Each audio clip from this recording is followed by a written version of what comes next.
This is the Mobile Tech Podcast, brought to you by worldpodcasts.com. Now here's your host, Tech Girl, Miriam Joie. Hi, and welcome to the Mobile Tech Podcast. I'm your host, Miriam Joie, and today is Monday, January 29th, 2017. My guest this week is Erica Griffin. How's it going? Hi, it's good. Awesome. So happy to have you on. It's been a while. I've been wanting to have you on for a while now, so I'm glad you could make it. Oh yeah, no problem. I just feel a little, out of place at the moment, coming back from vacation. Oh, it's okay. We've talked about the news and we've kind of figured out what we want to talk about, so I think you'll do just fine. So I'm in Zagreb, Croatia this week. Wow. I'm recording this from my hotel room. So if it sounds a little odd, you know why. I'm a speaker at a conference here. So, I've never been to Croatia or Zagreb. It's quite nice. A little chilly at this time of year. So what's happening with you these days? Well, just trying to get back into the swing of things, and I just released my Razer Phone review. So that was one of those kind of leftover reviews that I didn't get a chance to cover during the year. So that's finally out, and just getting ready for Mobile World Congress, trying to brace myself for the craziness. That's pretty awesome. It's funny you mentioned that because this is an ongoing meme in this podcast. I still don't have a Razer review unit. So yeah, thank you so much, Razer PR. Well, I shouldn't be too mean on them. They keep telling me that I'm on their list and they'll send me one as soon as I can. I have a feeling they don't have many. And they don't. They had a hard time getting me one. Also, it took them a while. That's also another reason why I didn't get it out sooner. Oh, yeah, makes sense. I mean, I think the feeling I get is that they have only X devices and they need to wait for people to return them. And as you know, collectively, we're really bad at returning review units, right? Yeah, let's, sure. Yeah. I mean, I can only speak for myself. I know that I'm kind of bad at returning review units, but I also think a lot of the podcasters I speak to pretty regularly are also pretty bad at returning review units. So maybe it's not just me. No, they tell you, oh yeah, they'll give you a return label, but they don't really give you any specific date to return it. So then it's like, hey, do you mind if I keep it longer for later comparisons or whatever? And they usually don't care. So I let them know. I let them know that I still have it. Yeah. No, I hear you. I do the same. I mean, after a year or so, I just, oh my God, I should return this. But it's not nearly as much of an exact science, unfortunately. So, well, it is what it is. So, news. There's not a lot of news. We're kind of all in a lull before Mobile Congress is really what it is, right? Wouldn't you say that? Yeah, I mean, we just came from CES and all of the kind of vaporware that we saw there and a lot of products that we actually are going to be getting. And then it just hits kind of a slump where everyone's just talking about rumors for the Galaxy S9. So, yeah, it's kind of right in that slow spot. Indeed. Well, it'll pick up soon enough, and then we'll be kind of inundated with news. But in the meantime, there's a few items on the agenda, I think, here in terms of news. The first one I want to kind of touch on is kind of, I think, the freshest and newest is, last year, Huawei launched the P10 and P10 Plus at Mobile Congress, which are kind of their non-Mate flagships. If you think of the Mate as, I guess, the large phone like the Galaxy Note would be, then the P10 and P10 Plus are kind of like the Galaxy S8 and S8 Plus, right, for them. Yeah. And so we know one of these phones is going to be announced or released around that time. Maybe not at Mobile Congress. At least I haven't heard anything. But the thing that's interesting, and I had this conversation with someone about this, is the naming. I always just went on with the idea that it would be called the P11, but that doesn't sound really that good. And on top of that, somebody said to me, no, it's going to be the P20. Right. I was like, oh, I didn't think of that. That actually kind of makes sense. So what are your takes? Do you think they're actually going to, do this? They're going to actually call it the P20 and change things? You see the name changing happening all the time. I mean, I don't see why they wouldn't. I mean, if you look at what LG's done, they've had their, V20, V30. So you kind of see them try to start aligning with the names of the other phones. I don't know if it gives it an idea that it's better somehow, or it's really a leap in generation somehow to try to get away from the branding that they previously had. So I really wouldn't doubt it that they would change it. Once somebody just pointed that out to me because I didn't read it in the news. I just was talking to another journalist and they said, hey, P20 is probably going to be called P20. And I was like, wow, why didn't I think of that? Or rather, that's a much better name than P11 if you think about it. Yeah. Mm-hmm. So it makes a lot of sense to me that they would go that route, frankly. It's like they're all trying to align with the 10 multiples. iPhone 10, Galaxy X are 10. Now everything's 20. Everything's keeping in line with... Oh, I'm so sorry that there is, of course, right when we start doing this, leaf blowers outside.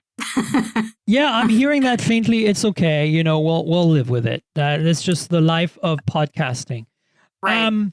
So yeah, look, we don't know anything about this device. We won't know much. We're not even sure it'll be announced at Mobile World Congress. The P9 was it P9 announced at Mobile World Congress? I don't think it was. It was a separate event, I'm pretty sure. I think you're right about that. It was the P10 that was at Mobile World Congress. P10 last year, yeah, for sure. Yeah, definitely.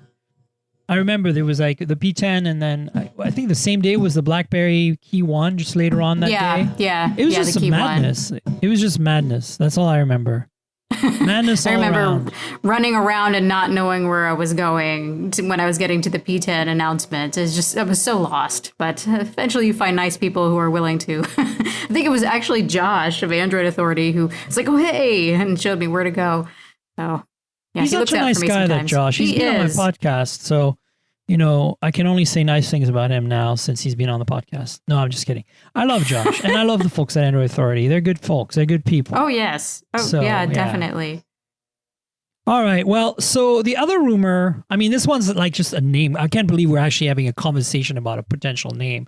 But, that's what news and rumors are about. We kind of have to regurgitate a few things here. Yeah. Otherwise, we wouldn't have anything to talk about. It's so for me, it's so hard with rumors because I'm like, I don't know. Does it matter? To keep the news up, to get rid of the lull, I see. But I have such a hard time following rumors. Yeah, no, I agree.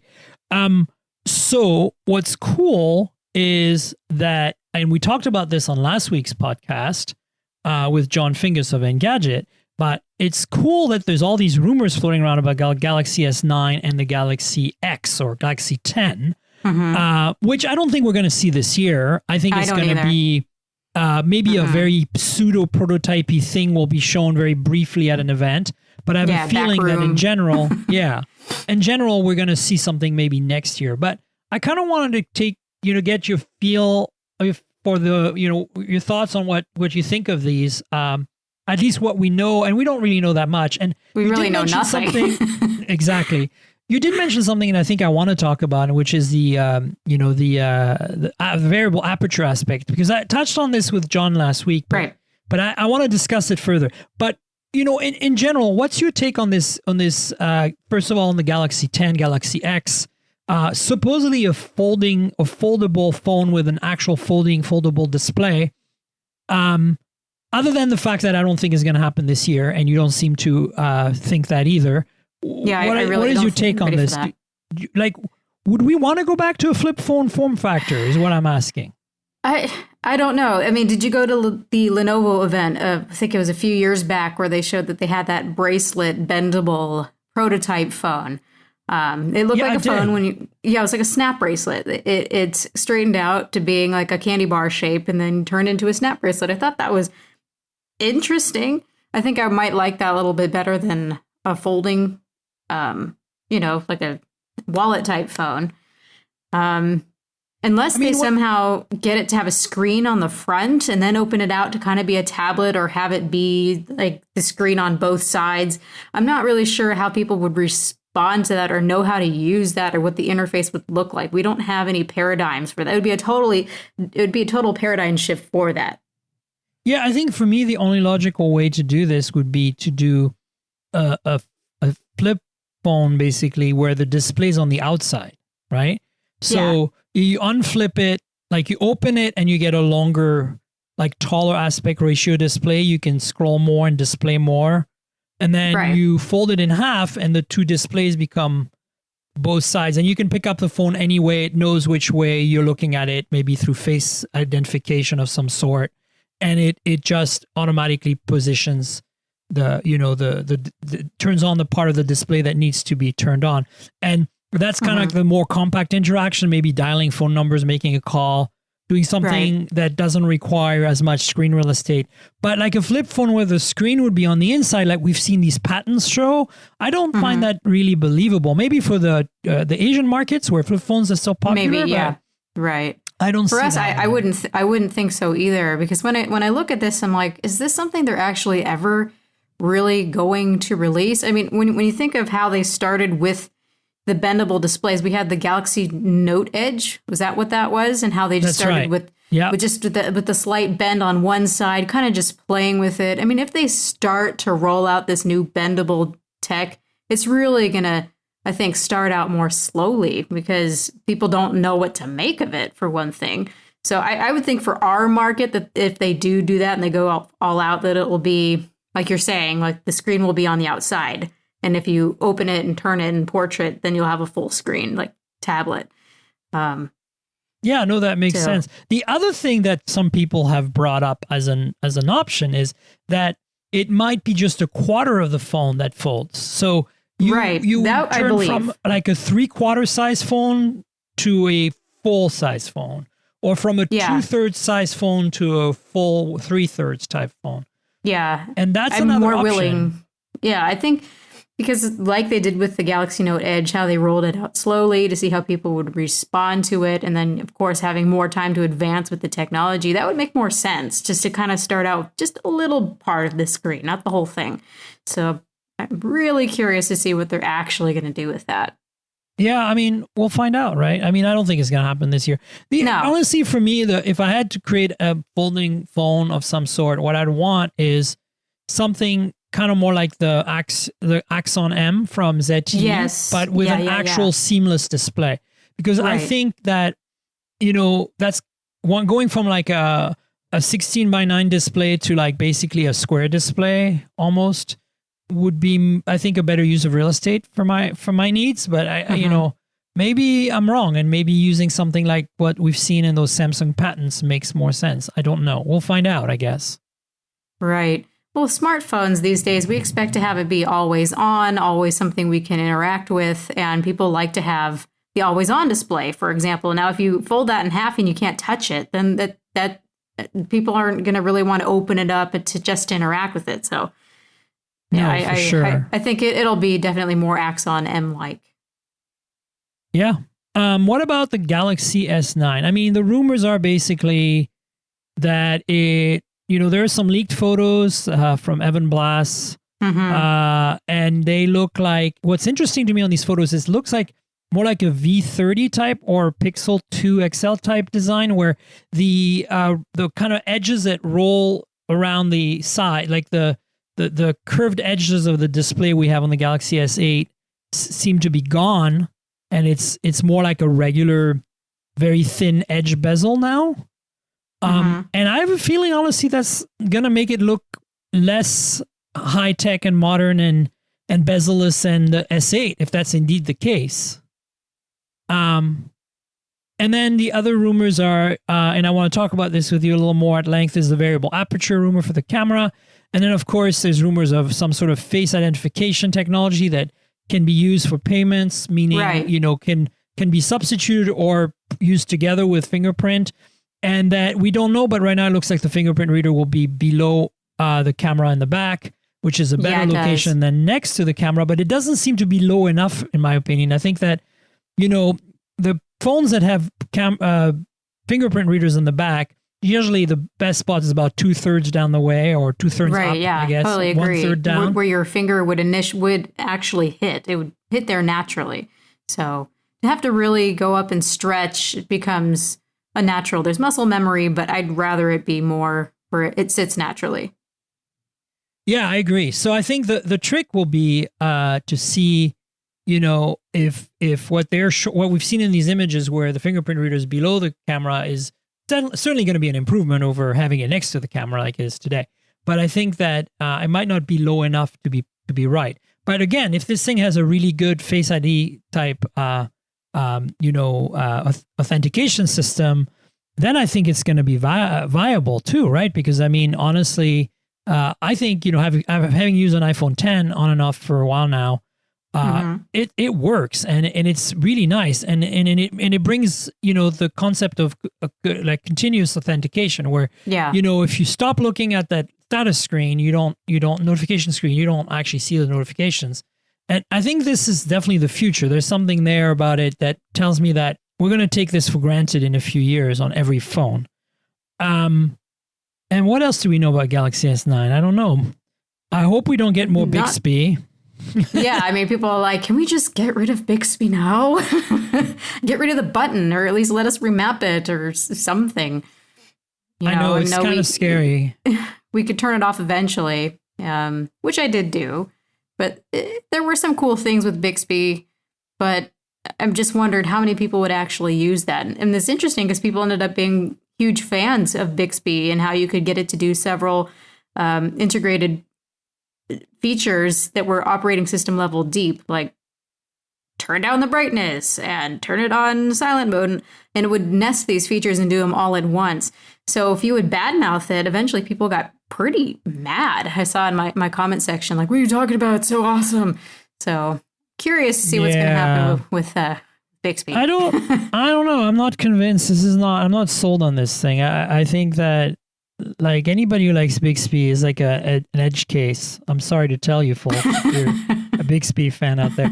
But I think the other thing is the rumors confirm. Well, they're rumors, so they can't confirm anything. Yeah, right. But the rumors indicate that the Galaxy S9 will retain the headphone jack, which I think is good news. Yes. Because honestly, if Samsung lets go of that, that's it. Like that's when I think the battle will be completely lost. In my opinion. But let's talk about that variable aperture thing. So last week when I discussed with John Fingers, my thing was, look, variable aperture has been done before by Huawei, where they use the two cameras to do basically a variable aperture in software, right? Like basically computational photography, just like portrait mode, but where you can change the amount of blur using synthetic aperture that goes from like 0.95 to f/16, which is kind of two really extreme opposites. And I think it works pretty well. I mean, it's been there since the P9, and it eventually evolved on the Mate 9 and then the P10 and the Mate 10 now. Of course, they added the pure portrait mode where you don't have to do any adjustments and it just works magically, which because Apple kind of brought that to the table, they automated the process. But so to me, when I hear variable aperture, I ask myself, is that what it is? Which is what the premise I was having when I discussed this with John Fingers. And then the other side of the coin, which is kind of like landed in my brain this week more, since I discussed it last podcast, is the potential that this is what Samsung did with their new flip phone, like super luxury gold blingy flip phone for Asia that they launch in China usually every year around this time. And I read about this on Engadget. Richard Lai wrote a story. It's the W series phone from Samsung. They're basically Galaxy S flagships of the year. So in this case, the S8 repackaged into a really blingy golden flip phone with super high-end features. But this particular model he wrote about had variable aperture, but they didn't do it in software. They did it by having basically two f-stop settings, physical with an iris, like a real camera would. But instead of that's...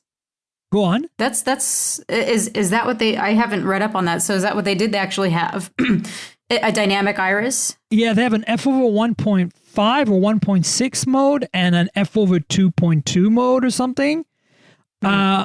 Don't quote me on that. I would have to read the web to get those numbers exact. But look for an article from Engadget about a W series flip phone that came out. Like the article came out like November, December-ish. And what I'm trying to get to here is that that's another way you could talk. To me, it's not really variable. It's more like twin aperture or like two settings because, even good cameras have only like they don't have an infinite amount of aperture settings. It's like there are steps, right? Yeah, There's I mean, like that's what I 5 or thought they 10 were of doing. them. So I don't think that's way sense. too complex to do, I think, mechanically on a phone that thin, and make it reliable when you drop your phone and stuff, because, you know, that's one of the big problems with all these tiny moving parts. Yeah, right. But having an iris that can go between just 2 positions, I think, is a lot easier to control mechanically. Right. And I think and I would agree with that. It could bring some value to the experience. The reason I dismiss that as a possibility, even though I read about the W phone, or you know, that new flip phone a while back when me and John were talking last week, was that I just feel like it can be done in software computationally so much better and so much easier, which is what Huawei has shown us. And since then, others have replicated it. Samsung has it on the Note 8. They don't actually have a slider with values between f-stops, but they do have that slider which varies the amount of basically bokeh in the background. It's basically the same. To me, it seems to make more sense to make it in software, but at the same time, perhaps Samsung's gonna. So I'm basically kind of changing my mind and saying maybe Samsung will revisit it and do this in hardware like they did on the flip phone luxury W series, and maybe they'll do a combination of the two where they'll have intermediate steps in software with 2 fixed steps in hardware. I mean, no matter what, it's going to be interesting. And the world of mobile photography is going to iterate further by having this technology. So I'm in. I'm looking forward to it. Oh yeah, definitely. I don't think it would. Yeah, I really wouldn't mind if they did it all hardware wise. I'd be so curious, because in their press releases, they're just saying what the camera reimagined, or so you know they're going to be doing something pretty big with it that they can really sink their teeth into and brag about. So that would be just the only reason I would think that they're going to do this hardware wise, having you be able to control the stops. So I mean, you know. Maybe they won't pull any stops. I had to go there. I'm so sorry, everybody. Please, wah, wah, wah. But yeah, I think it's going to be interesting. And I'm looking forward to this press conference at MWC for sure. I mean, who doesn't want to go to a Samsung press conference at MWC? Right? It's the highlight of going there. It's the whole, I mean, look what happened last year when Samsung wasn't actually there. It was boring. Yeah, that's sad to say. It was pretty boring. I did have a chance to look at a lot of other devices that I wouldn't have had much chance to really spend on, but Samsung is the spice of the show. So. Yeah, and remember the Galaxy S7 launch with the VR headsets? Were you there? Yep. Oh, yes. Oh, my God, that sea of VR headsets and Max Zuckerberg walks up on stage. That was like, I will always remember that. That was like an insane, press conference moment, almost as insane as that one time at CES a few years ago where Samsung had those weird animal pet people. Remember that? They had basically like a Broadway musical. Which phone? Like cats. Oh my gosh, stage. yes. Oh yes, that was horrible. That was like a few years back. It was wow. It's like I think after that they didn't do that again. No, I felt like we were all in psychedelics collectively watching that press conference unfold. It was quite the experience. But yeah, look, I think it's going to be a good MWC. What else do we know? Let's kind of talk a little bit about what we know about MWC. So Galaxy S9 is in the can. There's a press event. We've been invited. What else? Yes. Well, we know that LG pulled out, and that's interesting. That's an interesting topic because it doesn't look like they're going to be releasing yearly G7. like they are now. Yeah. Which is interesting because Sony did the same thing, and they are releasing new phones every year still, and are still at Mobile World Congress, and are usually the first phone with the new SoC inside of it. So I don't know. That is true, right? The ZX as what is it? XZX? What is it called? Premium? This XZ Premium. Thank you. Yeah. You rescued me, Erica. Thank you. That phone, Xperia whatever it's Premium. called, was at MWC last year in its shiny awesomeness, showcasing Snapdragon 835 and Yes. the gigabit LTE as a big deal. And all I could think of was monolith of fingerprint madness. That's all I could think about watching this phone in its case. Oh yeah, I mean, I ended up getting the sea foam black, or not the sea foam, sea black, deep sea black. Yeah. Anyway, that one was a little bit better looking with fingerprints. If you got the silver one, I mean, that was just a mirror. It's a great vanity mirror, and I didn't end up getting that one. So. Yeah, I remember that. So, but they also came out with many other colors. I mean, they came out with a red one recently, and I'm telling you, I kind of want it. True. Which other phones were announced at MWC last year? So G6. We discussed the key one, the G. Yeah, we were in the briefing. I think. Yeah, P10 Plus, G6. Yeah, and then the Galaxy. No, the Galaxy wasn't there last year. So yeah, that was in April. That was its own. So special event. that was it, right? Yeah, I mean, yep, that was it. Yep. So this year, Galaxy S9, what else are we expecting? Anything from Huawei that you know of? Maybe the P20? Maybe the P20. And then nothing from LG. They pulled out because, maybe let's talk about this a little bit. So the G7, there was a G7 on the table, and the new head of mobile just destroyed it and threw it out the window. Yeah. They were like, you know what, we can't compete, and we need to regroup and figure out how to do this in a not yearly manner. What do you mean? Like, the thing is, I kind of get it, but I also don't get it, because what do you mean you can't compete? Like, you don't want to compete? Like, what are you talking about? You need to go out there and do something, LG. And the V30 you know how they are with their marketing. The V30 their marketing is the end of them. That's true. The V30 was a valiant effort. I think it was probably the most underrated phone of 2017, right? Yep. Yeah. Yep. I think the issue just ended up being with their screen, and how it was really, if you cared at all, when you turned down the brightness, if you like reading in bed, for example, it was so splotchy. Oh, yeah. It looked like a Galaxy Nexus. So that threw me off. But other than that, oh my gosh, yes, it was a beautiful phone. It was amazing. And I just don't want them to give up. I mean, I hope they're not. The G7, I would love to be a fly on the wall at whatever meeting they decide to cancel the G7, and I would have loved to see it. Maybe if we get cozy with Ken Hong in like 2 or 3 years, we'll see a prototype of the G7. He'll just randomly pull it out of his pocket and say, "Hey, I found it. This is what it used to be." Wouldn't that be cool? Mm-hmm. Yeah, that would be nice. Yeah. So they're probably going to change the naming convention too, right? You figure? I'm sure they just want to redo their branding. I bet you that if they're going to do anything, they need to do a total marketing rehaul. And so I'm sure they'll have to start with a new name. Indeed. What else? HTC didn't do anything last year, right? The U11 came out later. Yeah, it did. And so we haven't heard anything about them doing anything this year, have we? Not, what was there's the what was it, U Life, U11? U11 Life is out now. It's done. Something. Yeah. I mean, that's the only thing that I've heard recently. I haven't heard anything else coming out for them. Well, we'll find out. I think the U11 Plus is the most recent one, and nobody gets it unless you live in like 5 countries or something. Which is disappointing because it looks really awesome. But at the same time, you know what we're going to get? Alcatel phones. Yes. Yeah. So, I mean, we've got the BlackBerry, which is now underneath Alcatel, but then we have the Idol subset of the phones as well. Yeah. What are they? What else? They didn't they mention them at CES? I can't remember. They think they revealed the names. Briefly, I remember. They They revealed the names at CES. I can't remember. They were like numbers, like 3, 5, and 7 or something. Anyway. Yeah, I would have. There's a bunch of phones from Alcatel.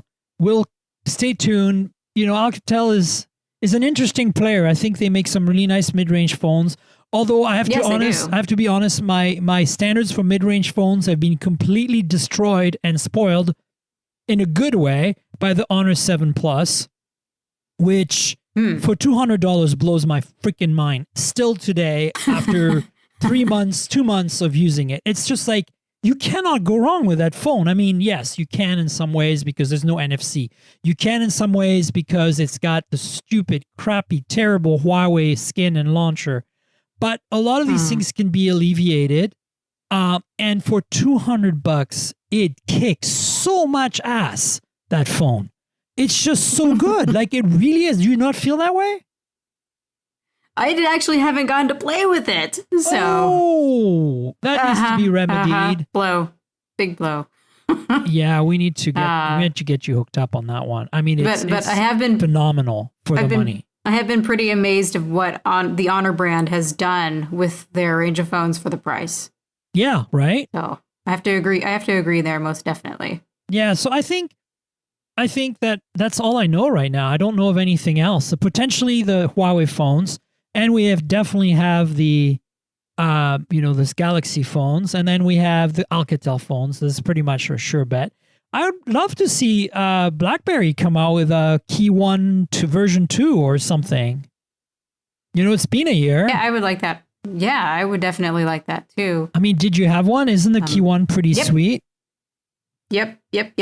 I definitely had that and played with it and kept it on me for a while. And then, of course, everything else comes out and I don't have time to go back to a lot of phones that I really do like. I know, it's annoying. Like, there are some phones I haven't spent enough time with this past year because something came along that just eclipsed them. And it sucks because I don't really have time to visit them, unfortunately.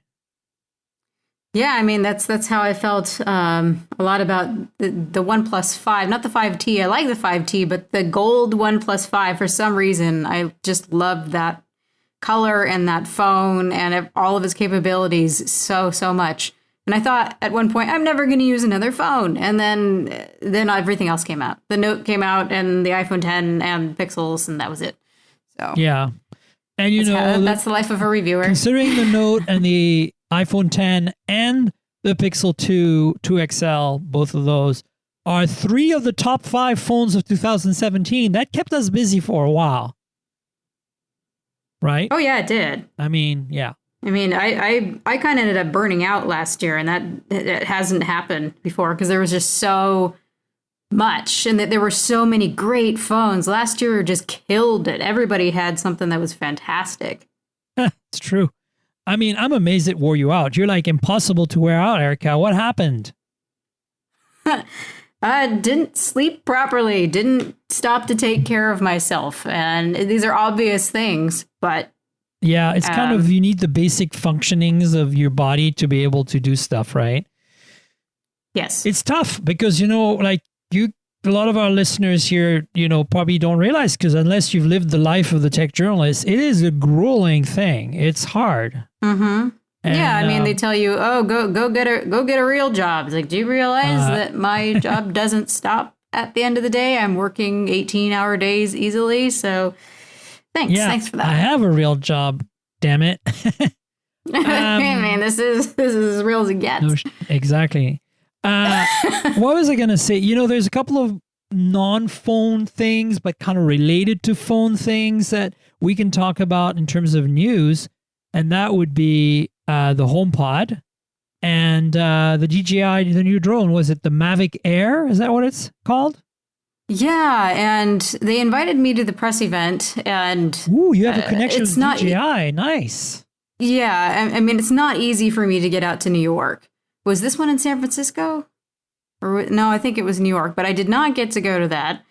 And what they released was the Mavic Air, and it's a smaller version of the Mavic, so that's so cute. I end up being so paranoid with doing much with drones, especially in my area, because there's airports everywhere. Uh-huh. So I don't know how much I can do and cover. There's so many beautiful places in Washington to go and film, but you're not allowed to go anywhere. Everything's on lockdown. Well, yeah, between Everett and Boeing Field and SeaTac, you're pretty much like surrounded by planes all the time, 24/7. Yes, and it's raining all the time. So they did have me part of a campaign, and I ended up having to bail, and I still have the product. Haven't even had a chance to fly it yet because it's always raining, and you can't take those things out in the rain. So it was beautiful, sunny, and then right when I got the product to look at, winter came. Wait, of course, don't they?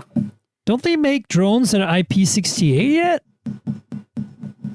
There's say don't take it in the rain. So at least model the Spark. Oh, the Spark. So I was watching Casey Neistat's kind of tech review of the Mavic Air, and he compared it to obviously the Mavic original or Mavic Pro, whatever it's called, right? Mm-hmm. And the small one, the one you just mentioned. What's it called again? Yeah, the Spark. Spark, and it looks like it's actually slightly smaller than the Spark, even. Oh, yeah. I didn't get to see that. When it's unfolded, the body of the Spark is a bit smaller, but in folded form, they're almost the same size or they're very close. The Mavic Air. So that's kind of amazing because, I mean, very different price points here. And of course, very different performance. The Mavic Air is 4K, right? And the Spark is a 1080p. So I don't know. I think DJI is doing some cool stuff. I'm going to have to, they really I don't have a relationship at all with them. I'm going to need to connect with their PR folks. Maybe you can introduce me or something. That would be cool. Yeah. Because I need some more drones in my life, damn it. I want to be able to fly them. When I was a little kid, that was my dream. I would dream about, I had this park in my backyard. It was, it was a bunch of houses lining this big park, this big field. And that was my dream as a kid, to have some type of remote controlled flying helicopter with a camera on it so I could see down and get bird's eye view. That was the thing that I wanted. And now it's come to fruition and I'm too scared to fly them because of all the regulations, of course. So you should come to California where we don't really care about the regulations as much, especially in the middle of the desert and where it's always sunny in the middle of the desert. Yeah, I mean, I'm born and raised San Diego, so I do miss that. Yeah, exactly. How do you manage all this rain when you're from San Diego? You don't. No, it's hard, right? Do you have like one of those? What's it called? Like one of those lamps? Yeah. Yeah, my Dracast lights, they're of the right color, temperature, and brightness. So when I go to film, I suddenly feel happy because it feels like I'm in a sunny, positive reinforcement area. For your blog work, right? That's kind of awesome. Oh, yeah. Right on. Now you know, folks, this is why Erica publishes so many videos on her awesome YouTube channel, because her mood gets better with the lights. Yep, you heard it here go. first. It's all get the lights. It's so important if you live in a place where there really isn't any sun. Yeah, I own a place, a property in Portland, so I spent some time up there. And, I've lived in the Northwest. I used to live in Seattle and Vancouver in Canada. So I'm kind of used to the gray weather. And I have to say that after living in California for so many years as my primary residence, it's gotten harder for me to be up in the Northwest. Like, it does affect my mood a lot more than it used to. So there's something to be said there about, having some sort of, artificial light that simulates sunshine and to shine that on your face at least once a day for a little while, Yeah. Yep. So Mavic Air, you're going to get one, you think? To review? I hope so. Yeah. I think usually they give me a unit. They gave me the Mavic Pro. They gave me the Spark. And when the weather hit, I think they didn't end up sending me one, even though I went to the press event, probably because I didn't get to do the Spark video and it threw them off their campaign. I felt terrible about that, but I can't control the weather. No. So it's something I'll probably have to ask them, like, hey, the weather's gotten nice the weather's not again. good yet, but can I get another drone? Yeah. Yeah, it's pouring right now. It's actually really loud. I wouldn't be surprised if this picks up the rain sound. I'm not hearing it, but I did hear the leaf blower. That leaf blower person probably got electrocuted by their electric leaf blower in the rain. I'm joking. That was not an electric leaf blower. That was definitely a gasoline leaf blower. So they're probably just fine. I should stop spreading all this doom and gloom. This is just a terrible thing. Stop it, Miriam. But what was I going to say? What is your take on this HomePod speaker then? Oh my goodness. So much talk about that. People are flipping out about this thing.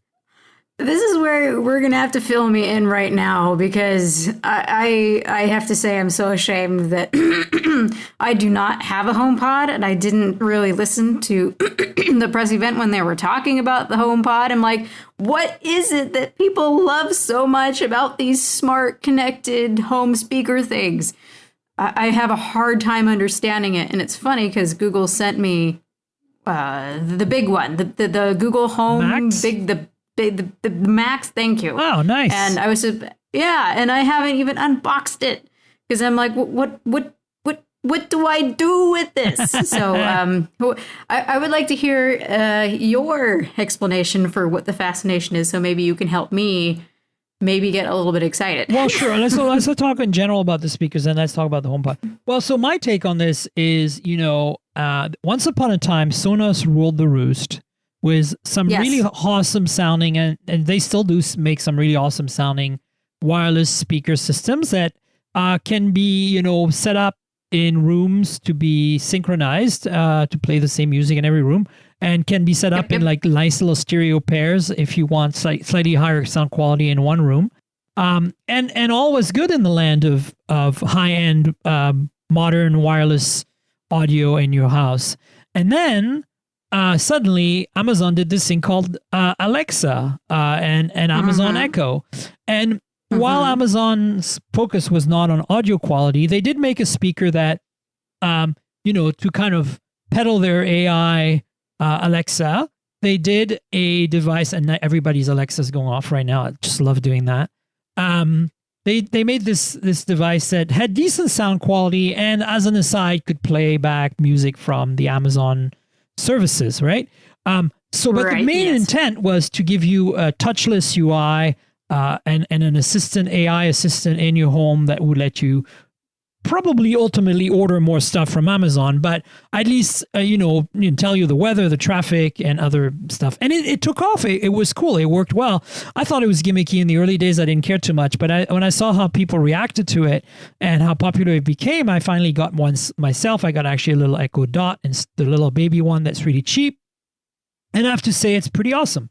So then Google, of course, did Google Home last year, right? And we all got one at Google I/O, right? And we all kind of were like, well, this is basically, so, to fill in the rest of the story here, this is basically like the original Amazon Echo, the bigger one, but instead of Alexa, it's got a much more cool and awesome assistant called Google Assistant. And, it does more than just play music from the Google Play Store, and but it does less in terms of controlling Internet of Things, home automation stuff, because Alexa has more support there. But it does a lot more in terms of meshing with your Google and account and your calendar and your email and all that good stuff. So, then of course Apple announced that they were going to make a speaker with Siri, and at first it really looked like it was just going to be, kind of like getting into that market of putting their assistant on a speaker, and of course being Apple, the audio would be decent. But over time, things have evolved a little bit. First of all, Amazon released the Echo 2.0, which is slightly better sounding, supposedly, and then but still more of a AI appliance than an audio device.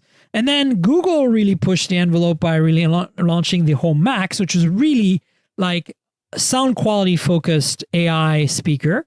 And then Sonos came out with the Sonos One and joined, the revolution. And theirs works with both Alexa and Google Assistant, which is really cool because you don't have to buy two separate speakers. And of course, supports all the awesome Sonos features of multi-room stereo pairing and all that good stuff. So I think, honestly, Sonos seems like to be the one that I would probably root for at this point. But at the same time, it turns out that HomePod in its, pricing and the design is more like a Google Home Max or a Sonos speaker. Like it's high end and the sound quality is the focus. And so that's kind of where we are.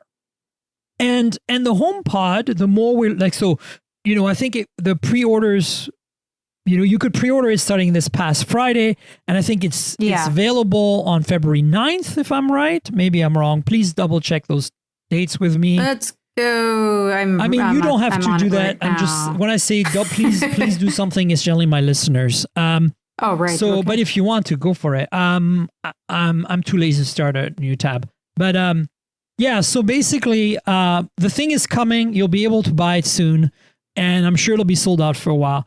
But what's interesting is that in the development of this launch, we've found out that really Apple's emphasis is actually not on the AI speaker, like on the Siri part. It's more on the audio quality and the AirPlay part, like the fact that any AirPlay device can play to this thing.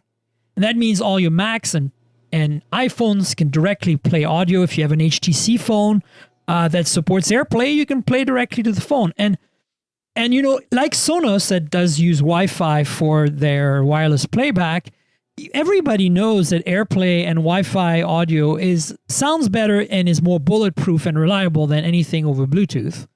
And, obviously the Google speakers and the Amazon speakers, the Echoes, are more about streaming music from the cloud, like from your existing music services. And of course, Siri, I should say HomePod supports that as well, but it's all Apple's ecosystem. So basically, it's like every one of those silos of every one of those three ecosystems is releasing their smart AI, assistant speaker. But I think Apple is putting way more emphasis on audio and audio quality and audio playback and streaming audio via AirPlay right now, at least. That's good. Than the competition. And, knowing Apple is probably going to sound pretty damn good, but it's going to be hard to compete with Sonos because I'm sure Sonos, I haven't actually listened to the new Play One, their Alexa and Google Assistant equipped speaker, but based on other Sonos products I've listened to, it should be a pretty damn good sounding product. And Sonos is currently selling 2 Sonos Ones for the price of one HomeKit. You can get a pair of Sonos Ones. So that's going to be a tough act to beat because I'm sure it's going to sound pretty amazing. The Sonos One, and sure, the HomePod is also going to sound pretty amazing, but 2 for the price of one. Choose your ecosystem, of course, because Siri is not supported on anything else right now. But I think it's going to be interesting. And then the Home Max sounds really great too. Has a lot of emphasis on audio performance. And so I should take it out of the box, is what you're telling me. If you enjoy listening to music and you want a better Google Home product in your house, assuming you have the original or a Home Mini. I have a Home Mini. I have a bunch of Home Minis. They were so cheap. The $30 sale at the holidays, I bought a bunch of them. But, to replace one of them in whatever room that you enjoy music the most, it's probably not a bad idea to unbox that Google Home Max. Yeah. I would like it if it can interface with my TV so I can use those speakers to actually sound good from DVD. But so that's actually a good question. I'm wondering if that's possible. I don't think so. Actually, I don't see any line out. I don't know if there was any line out or anything for that. No, and then I don't think so. I don't need it. I don't want it syncing over Bluetooth, even if that was possible. Yeah. So probably not. I don't think it is. I sincerely, 99.9% doubt it. Yeah, no, I think you're right. So that's the challenge with these things is, they're very ecosystem centric. But of course, they're here to stay. I mean, there's no doubt in my mind that, the putting an assistant in the speaker is the future. The thing is, I would love to see more of what Sonos is doing, where you pick your assistant. That way, I have some rooms in both my places I live where I have both, an Alexa and an Echo Dot and a Home Mini, because I prefer using Google Assistant for things like the weather, my calendar, and other, more esoteric life questions. Yes. But I use Alexa for my home automation because it supports my devices better for home automation, right? So, okay, so what do we do about that? Unifying those two would really be great. And that's what I think Sonos is trying to do. And I think they're going to pull it off. And that's, to me, very exciting. So that being said, I'm excited about all these things. I like audio, so speakers make me happy. Headphones make me happy. So we'll see how it goes. I don't think I'll get a HomePod review unit. I mean, I'm in good terms with Apple, but I'm not a big enough player for them to send me devices to review anymore. I mean, when I was at Engadget, I would get them, but I probably will take a listen to friends once they get it. I haven't received a Google Home Max review unit, but I haven't really requested one, and I'm sure if I did, it would come. And I'm sure I could get Sonos to send me a Sonos Play One or two. And so, maybe I should do a comparison. Maybe I should write a story on one of the various freelance websites that I write at and compare them. It'd be interesting. Yeah, why not?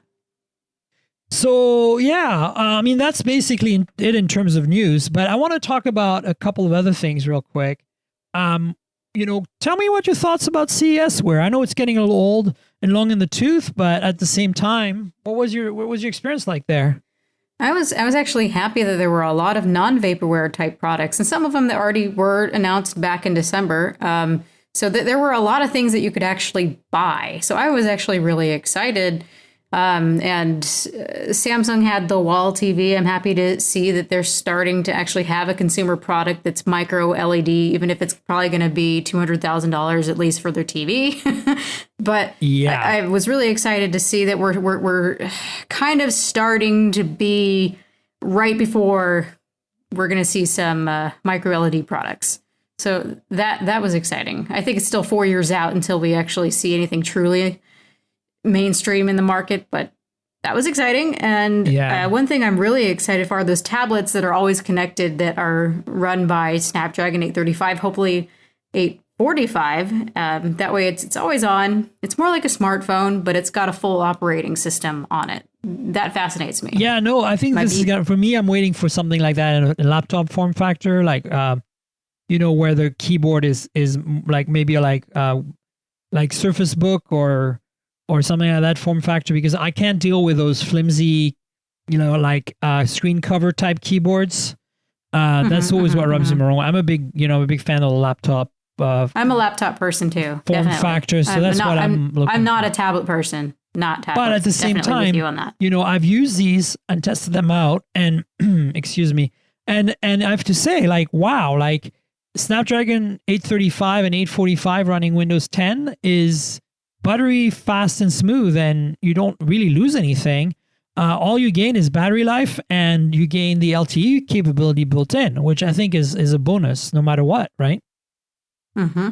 Yeah, I'd be there. I mean, I really would like to really try those out. Anything else stood out for you at CES? Did you play with Project Linda from Razer?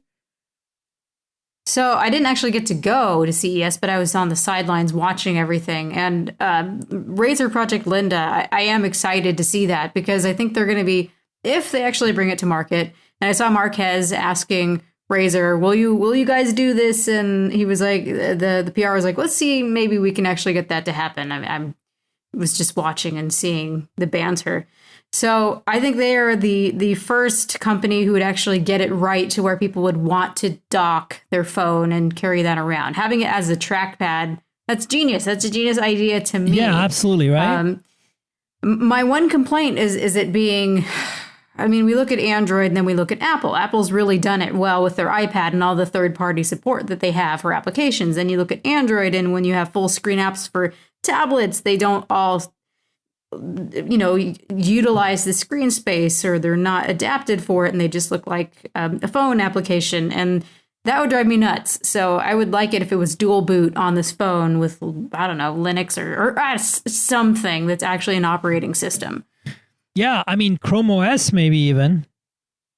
Yeah. I think we're getting there. I think, there's going to be eventually a merging of Android and Chrome OS, which is going to make it more versatile and make these kind of products possible in a more user friendly way. At least I'm hoping, because I agree with you. Like, making Android, desktop form factor is just not going to cut it for what we need to do, right?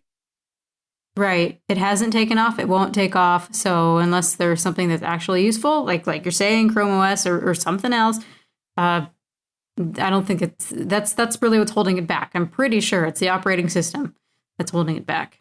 Yeah, no, I agree with you. And app support.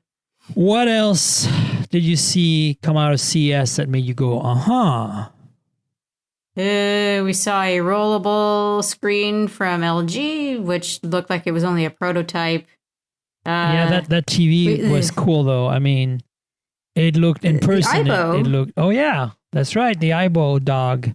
it came back, and people are like, whoa, it's always connected to record your voice and images, and it's all being uploaded to Sony servers for them to data mine and spy on you. I don't know. So people are not excited about the Aibo, but I can't help but think it's so adorable and cute the way it's going to be using machine learning, because I wanted one so badly. I know. Up. I think we all did. It was just too expensive, and so it's kind of cool that they didn't kill it off completely. I agree with you. That's good news. Yeah. So we've talked about CES and we've talked about Mobile Congress and what's upcoming. I'm kind of curious. What is for the world to know? What is your daily driver? What is the phone that spends the most time in your pocket? So this one is always so hard to answer because, as we mentioned before, we love something so much and then we have to move on to something else.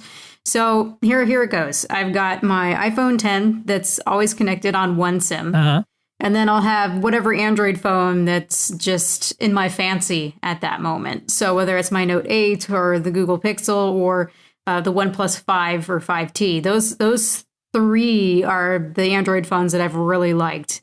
And the Razer phone, too. Now that I have to return that one, but if it was mine, those are the four that I'd really be cycling between. The Razer, the Pixel, the Note 8, and the OnePlus 5/5T. Right. So there you go. That's cool. And so, but more like, obviously, there's been some phones that have been released more recently.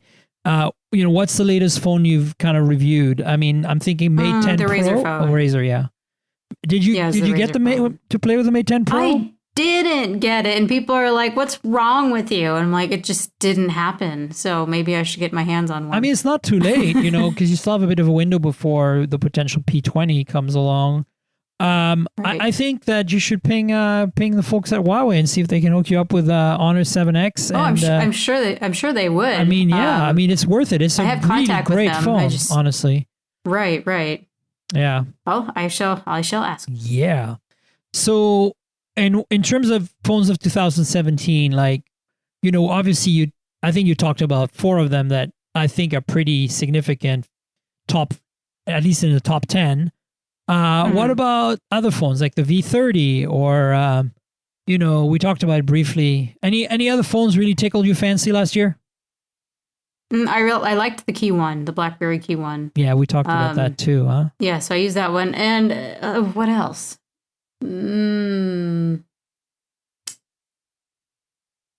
I wanted to play with the Axon M, but didn't get my hands on that one. How about for you? I did play with the Axon M. I got one from ZTE, or was it AT&T? I can't remember who sent it to me. But look, it's cool. It's a cool proof of concept, right? I mean, it works and it's interesting, and people are like, wow, what is that? When you kind of open it up, and it's kind of magical, kind of doubling your screen real estate so quickly, right? Because it does really work. But it is a little clunky in many ways. Snapdragon 821 and the way the camera is set up, where it's, in the front, but it's really in the back because there's only one camera. And the user experience around it still has a lot of polishing that needs to happen to make it a really great product. But a lot of the cornerstones and pillars are there. And I think that, had it not come out as an exclusive on AT&T, if ZTE had been able to launch this solo as an unlocked phone, we would have seen it 6 months sooner, and it would have been a lot more interesting, even though it would have still probably been a bit of a mixed bag in terms of user experience. The other phone that I think did that for me last year was the Asus Zenfone AR, because I did a hands-on with that phone at CES 2017. And it wasn't in my hands to review until Verizon finally launched it in the US in August 2017. And by then, Snapdragon 821, it just, was kind of obsolete before it launched. Right. And this is a problem when the US carriers, get like a special phone from one of the kind of smaller manufacturers. They go through this lengthy process, to make sure that it's safe for their networks and whatever, all that stuff. Yeah, why do you think Apple's king? Because it's all anyone ever really hears about, and that's all that actually really gets support and doesn't have carrier BS tied to it. Exactly. And so that's the problem, right? Like, to me, that's what kind of killed these two phones, because they should have come out 6 months sooner to be competitive, and they didn't. So it's a sad state of affairs. That's basically just the reality here. And I wonder what other phone we're going to say about in a year. I'm sure there'll be more. But yeah, I was very excited about for me, I guess I have a top 5 for 2017, and I've discussed it on the podcast before, and that's really, chronologically, V30, Note 8, iPhone 10, Pixel 2, and more specifically the XL, and Mate 10 Pro. Those were my top 5 picks of 2017. Yeah. I mean, there's others. Oh, I like the Xperia XZ Premium. That was the one that really got me. Otherwise, I loved the Xperia XZ Premium, XZ, whatever, the thing we were struggling with the name with. I can never remember that name. It's terrible. I never got one of those. That's one of those that I mean, I have a contactless Sony, but I just didn't feel it was going to be exciting to me. Like, I'm kind of done with large bezel 16:9 aspect ratio phones, to be honest. Yeah, that makes sense. And I didn't expect for it to really catch my interest, but there was just something about the way that it felt and how smooth that it was. And I have an eagle eye. So for me, being able to watch 4K content native actually looked that would be amazing. Fantastic. Yeah. And taking pictures, and after you take your picture, they've got, was it a 20 megapixel sensor? But when you view it on the screen, you actually get to see every little bit of detail in that picture. So that was really neat and helpful to go out and take pictures in a gorgeous surrounding and actually see that detail. Yeah, on the screen. I get that. And the slow-mo on that phone is really freaking awesome too. Oh, yes, that too. But I felt like, they kind of like the fact that the US version didn't have the fingerprint reader enabled. Like all this I didn't weird use that one. stuff. I don't know. Like, it's kind of a miss, and it just didn't seem that competitive in some ways. But I know it had some strengths, and I mean, it has a dedicated camera key, doesn't it? Yes. And that's another nice thing. Yes. Yeah. Yes. So I mean, other phones I liked in 2017 was the U11, the OnePlus 5, and OnePlus 5T. Oh, yes, the U11. I loved the U11 as well. The G6. G6. All these things yes, and the G6. I mean, all of those were great, but they were kind of and the Galaxy S8 and S8 Plus, and they got eclipsed, and they were all good. Yeah. They all got eclipsed, and of course the Essential phone I thought was very interesting. I got to play with a Mi Mix 2. Trying to think. I mean, there were a lot of phones this year. I had a bonanza of phones. There was all the Moto phones. Hence the burnout. Yeah, there was all the Moto phones, including the disaster that was the Z2 Force. And the awesomeness that was the Z2 Play. Ironically, it's always the Play series and the Z that gets my attention, not the Force or the big one. They really messed that one up this year, I thought. But yeah, I mean, so much to talk about there.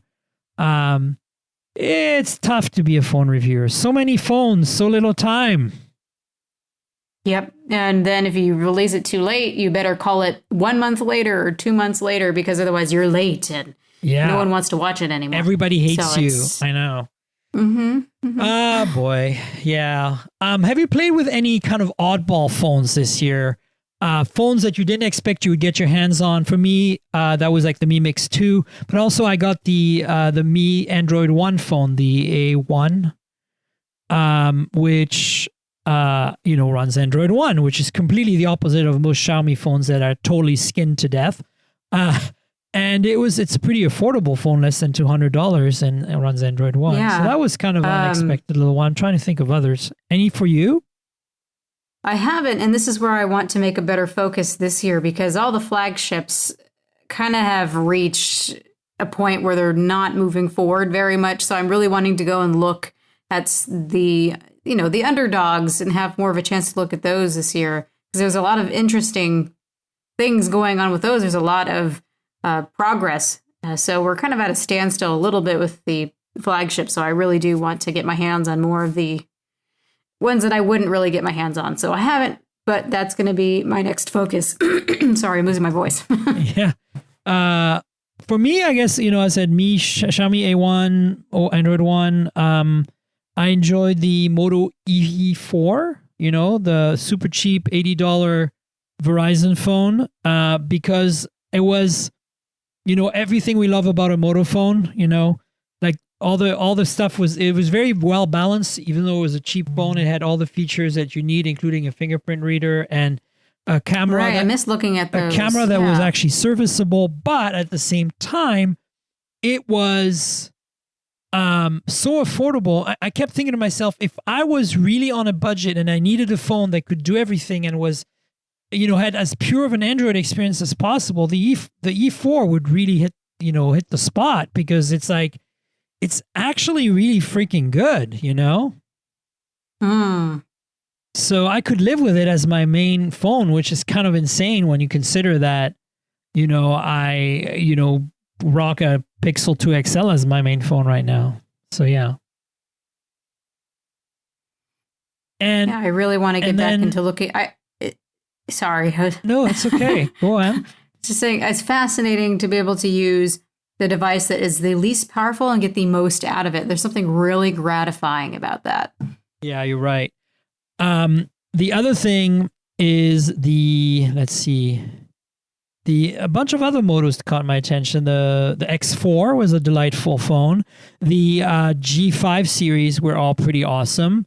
Moto definitely delivers in the mid-range, in the low end, always. And those are some of the standouts for me that weren't flagships. I'm probably forgetting some. But anyway, we could dwell forever.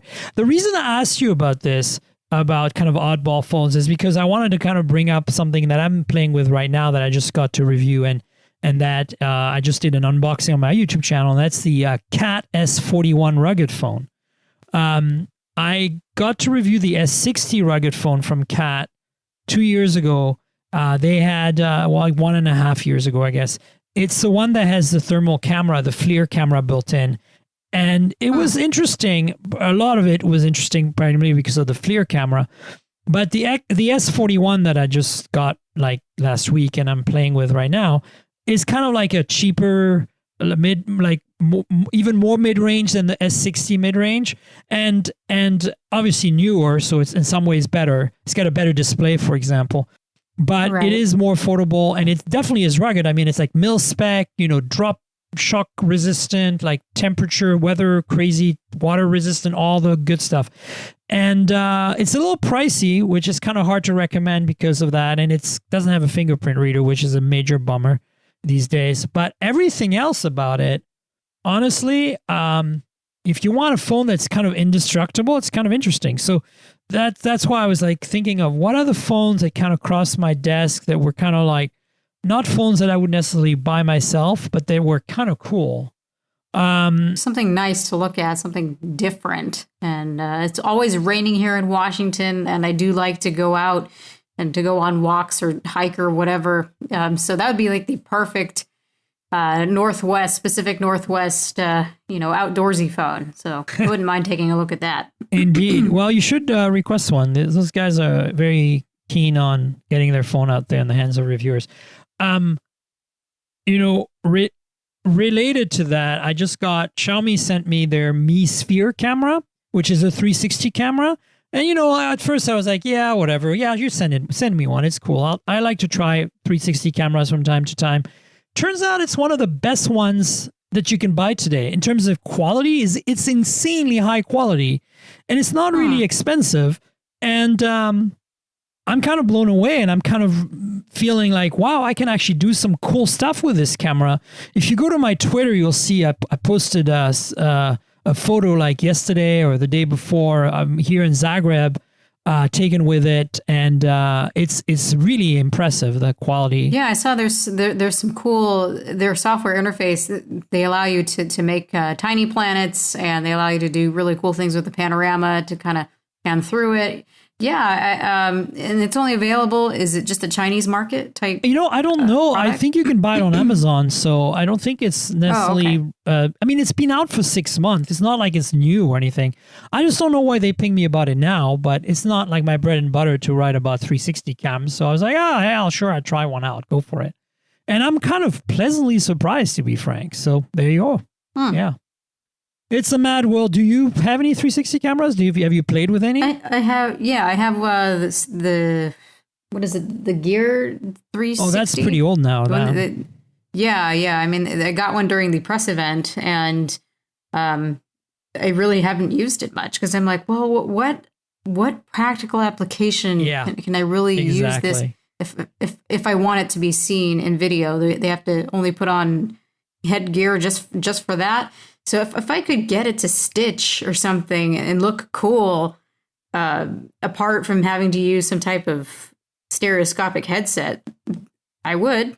Yeah, and that's kind of what I like about the SME camera. The quality is really high, and it gives you so many options to view it in different ways that don't necessarily require you to wear some VR gear. So that's kind of cool. Right. So we should probably wrap it up. I just wanted to give you a chance to pimp yourself. Pitch people about your work. Tell them where they can find you online and all that. Will you? So yeah, sure. You can go to ericagriffin.com. That's really the base for my videos, or you can go to youtube.com/Erica Griffin, and I come up. I make very in-depth reviews.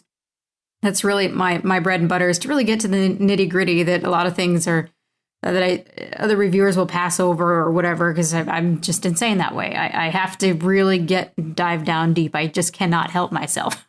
Yeah, no, so, I mean, you guys should really follow Erica. It's really good stuff. Absolutely. Do you use Twitter? Yeah, all the time. I'm always, so it's at @IAM_Erica. It looks like I am Erica. So yeah, no, I like that you've got this clever handle.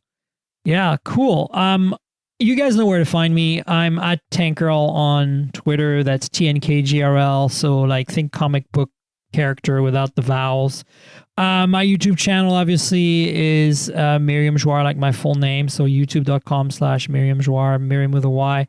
But most of the important stuff happens here on my podcast. And if you don't know, if you come across this podcast by accident and you want to subscribe, I'm on iTunes, I'm on Pocket Casts, but just simply visit mobiletechpodcast.com in one long word, and you can subscribe to the RSS feed right there, and put it in your favorite podcast app. So please subscribe. Subscribe to the YouTube channel, in which I show you a lot of the devices I talk about on the show. For me, it's a lot of unboxings and maybe some occasional reviews. And then don't forget to, like the videos and tell all your friends about all this stuff. That's how we build community. And thanks again, Erica, for being on. It was really a pleasure. Yeah, I'm glad you could make it. Yeah, no problem. Come back sometime, okay? yeah. Just let me know when. Awesome, right on. So stay tuned for next week's folk. And I want to thank the people at World Podcast, my production team, for making this podcast happen every week. And we'll talk to you soon. Cheers. Bye. This has been the Mobile Tech Podcast with Tank Girl, proudly presented by worldpodcasts.com. You can visit us online at mobiletechpodcast.com.